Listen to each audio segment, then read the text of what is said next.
Эрдүрдийн цагт Монгол оронд аимшигт харт хахалт игдэж амьтаа бүхэн түгшин сандарсан цаг байлаа. Хүмүүс мал амьтанж яаран унаж өвчнөд нэрвэгдсэн нэгнийг заяан мэдэг хэмээн ороход үлдсэн нь амь зулбан зугтаж байжээ. Хээрийн цүлд нүдэн нэнсэн хийвэр газар хөвдөх биеэс нь сүнсэн тасран одож алсад орших тамийн орн руу дүүгэл нисээд эрлэг ном хааны үдэнд хүрчгэн. Амин гараагүй бие юунд орхиод ирэв? Тарваа хүүгийн сүнс амгалан дугаар хариулав. Гэрээхэмэн номог нэгэнт өгсөн хэмээн орхиод явсан болохоор би ч хүүцэд өгөхээ хүлээсэнгүй өөрөө ирлээ. Энэхүү дуулууртай хөлцөнгөө байдлыг эрлэг хаан таалж зөвлөн дугаар Цаг чинь хараахан болоогүй бай. Эзэндээ буцаж очиж орогдов. Харин явхаас өмнө надаас юу хүссэнээ ав.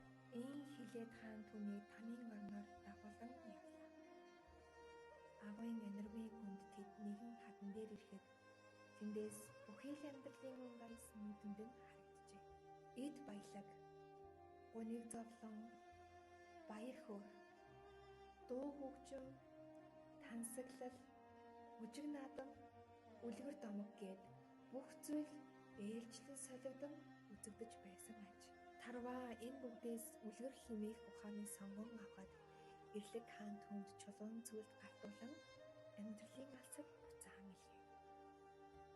Сүнсэн төрөлт бие рүүгээ дүтлэн мордож хүүгийн нүд хаажуухан нээглээ. Тарваа хөгшрөн амьдралаас олж мэдсэн бүхний бүлгэр болгон явж ард олон түүнийг сургамжилдаг болсон гэдэг. Үүнээс хойш үлгэр туйл дахин сэргэж монголчуудын гайхамшигт төв өдгөөж үргэлжилсэн.